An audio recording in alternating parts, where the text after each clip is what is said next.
வேதம் கேட்போம். லேவியராகமம் 3ஆம் அதிகாரம்.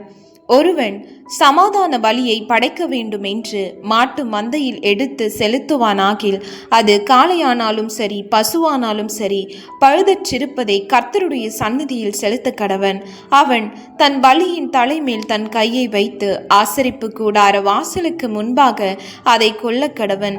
அப்பொழுது ஆரோனின் குமாரராகிய ஆசாரியர் அதன் இரத்தத்தை பலிபீடத்தின் மேல் சுற்றிலும் தெளிக்க கடவர்கள்.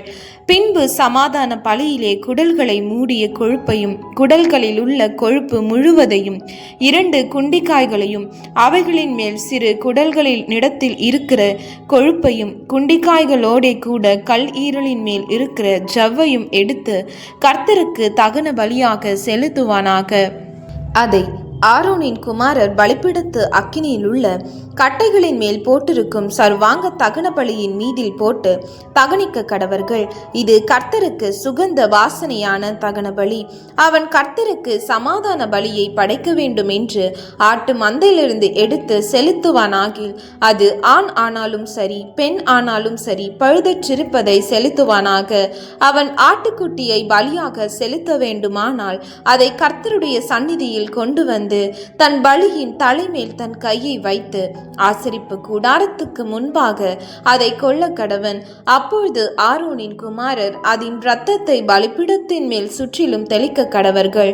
பின்பு அவன் சமாதான பலியிலே அதன் கொழுப்பையும் நடுவெலும்பிலிருந்து எடுத்த முழு வாலையும் குடல்களை மூடிய கொழுப்பையும் அவைகளின் மேல் இருக்கிற கொழுப்பு முழுவதையும் 2 குண்டிக்காய்களையும் அவைகளின் மேல் சிறு குடல்களின் இடத்தில் இருக்கிற கொழுப்பையும் குண்டிக்காய்களோடே கூட கல் ஈரலின் மேல் இருக்கிற ஜவ்வையும் எடுத்து கர்த்தருக்கு தகன பலியாக செலுத்த கடவன்.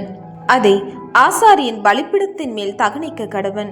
இது கர்த்தருக்கு இடும் தகன ஆகாரம். அவன் செலுத்துவது வெள்ளாடா இருக்குமானால் அவன் அதை கர்த்தருடைய சந்நிதியில் கொண்டு வந்து அதன் தலைமேல் தன் கையை வைத்து ஆசரிப்பு கூடாரத்துக்கு முன்பாக அதை கொல்ல கடவன். அப்பொழுது ஆரோனின் குமாரன் அதன் இரத்தத்தை பலிபீடத்தின் மேல் சுற்றிலும் தெளிக்க கடவர்கள். அவன் அதிலே குடல்களை மூடிய கொழுப்பையும் அவைகள் மேல் இருக்கிற கொழுப்பு முழுவதையும் 2 குண்டிக்காய்களையும் அவைகளின் மேல் சிறு குடல்களின் இடத்தில் இருக்கிற கொழுப்பையும் குண்டிக்காய்களோடே கூட கல் ஈரலின் மேல் இருக்கிற ஜவ்வையும் எடுத்து கர்த்தருக்கு தகன பலியாக செலுத்த கடவன். ஆசாரியன் பலிபீடத்தின் மேல் அவைகளை தகனிக்க கடவன்.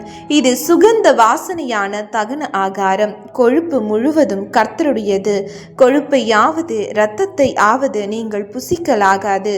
இது உங்கள் வாசஸ்தலங்கள் எங்கும் உங்கள் தலைமுறை தோறும் நித்திய கட்டளையா இருக்கும் என்று சொல் என்றார்.